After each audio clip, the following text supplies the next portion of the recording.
Welcome to Star Bios, the podcast where we dive into the fascinating lives of Hollywood's most iconic stars. I'm your host, Casey Gold, and today we're shining the spotlight on the incomparable Sammy Cahn, the legendary songwriter behind some of the most timeless classics in American music.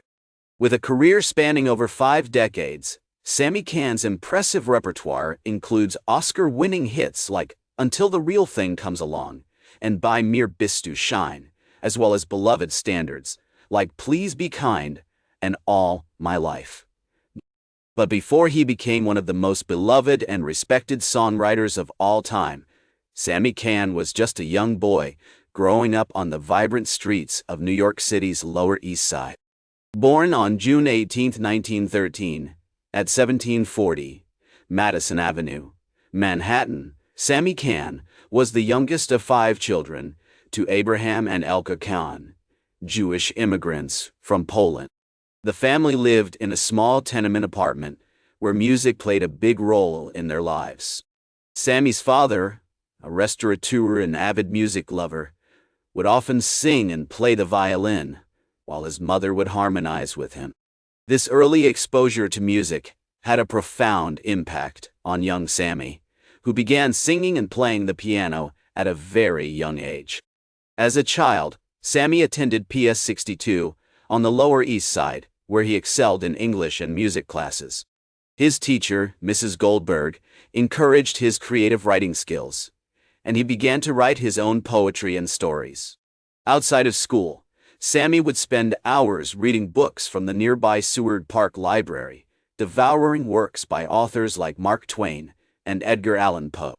He was especially fascinated by the world of vaudeville and would often sneak into the Yiddish theaters on 2nd Avenue to watch performances by famous actors like Molly Picon and Menashe Shkolnik.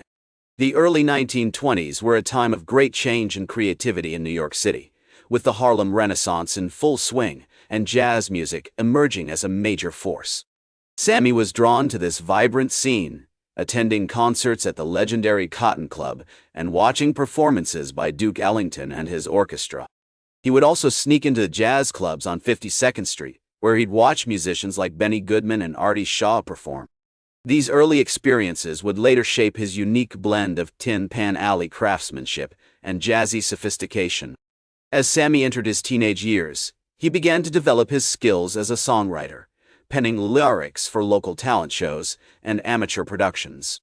He was especially influenced by the works of Irving Berlin, who had also grown up on the Lower East Side, and George Gershwin, whose music embodied the spirit of New York City. Sammy's big break came in 1931 when he met his future songwriting partner, Saul Chaplin, at a music publisher's office on Broadway.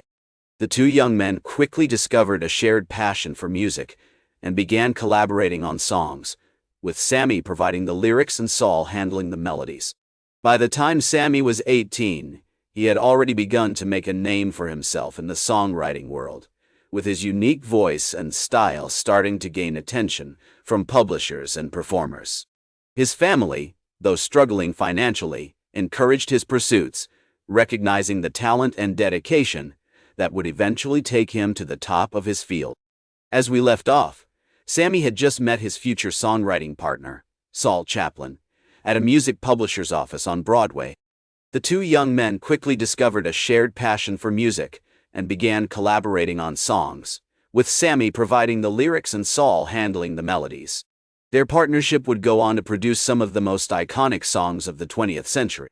In the early 1930s, Sammy and Saul started making waves in the songwriting world, penning hits like Rhythm Is Our Business and Blue Lou. They worked tirelessly, churning out song after song, and their unique voice and style began to gain attention from publishers and performers. By 1935, they had already landed a contract with Paramount Pictures, writing songs for films like Love in Bloom and Big Broadcast of 1936. One of Sammy's earliest successes came with the song Until the Real Thing Comes Along, which he wrote with Saul Chaplin and Man Holiner.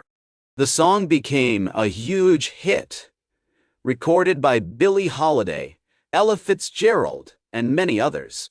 This early triumph established Sammy as a rising star in the songwriting world and paved the way for future collaborations with top performers. Sammy's partnership with Saul Chaplin continued to flourish throughout the 1930s, producing hits like Please Be Kind and Don't Fall Asleep. They worked with some of the biggest names in music, including Benny Goodman, R.T. Shaw, and Tommy Dorsey. Their songs were featured in numerous films, stage shows, and radio broadcasts, cementing Sammy's reputation as one of the most talented young songwriters in the business. In 1939, Sammy met his future wife, Gloria Delson, a beautiful and charming woman who would become his partner in both life and music. The couple married in 1940 and had 2 children, Laurie and Stephen. Gloria was not only Sammy's loving wife, but also his closest confidante and advisor, often providing valuable feedback on his songs and helping him navigate the ups and downs of the music industry. As the 1940s dawned, Sammy's career continued to soar. He began working with other top songwriters including Jules Stein and Jimmy Van Heusen, producing hits like Let's Not Be Sensible and Poinciana. His songs were featured in films like Anchors Aweigh and Romance on the High Seas, starring legendary performers like Gene Kelly and Doris Day.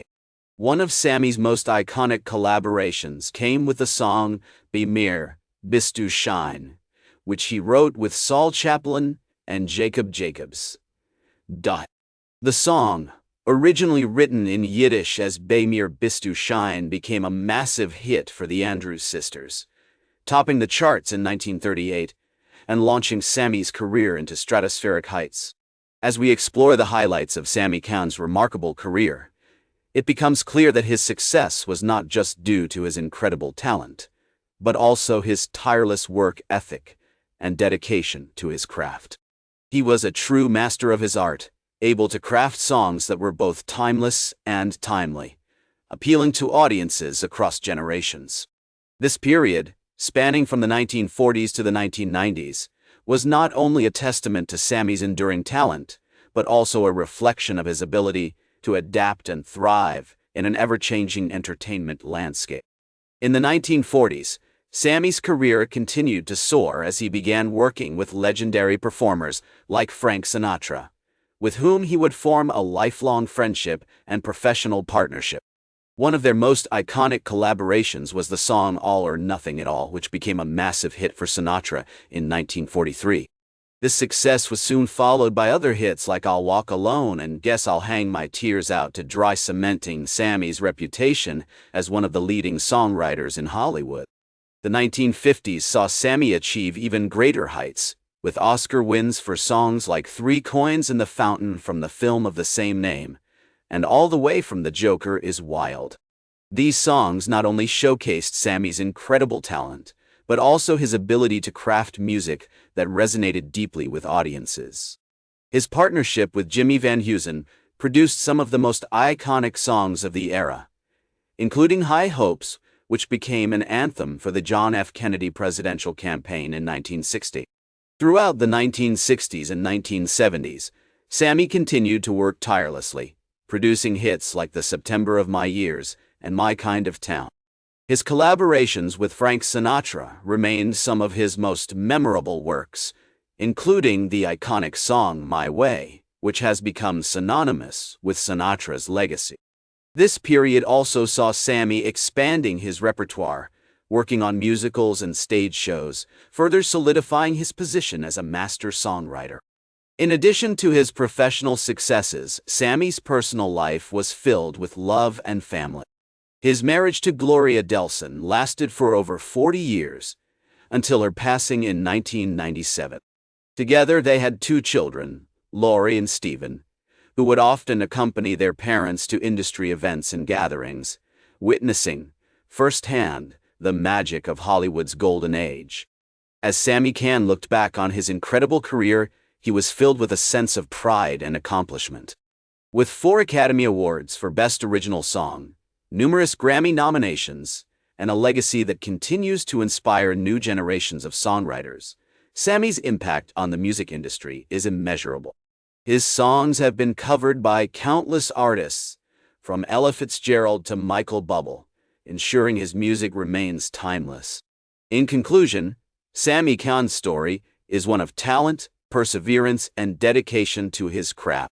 From his humble beginnings on the Lower East Side to his rise as one of Hollywood's most beloved songwriters, Sammy's legacy serves as a reminder that with hard work and passion, anything is possible.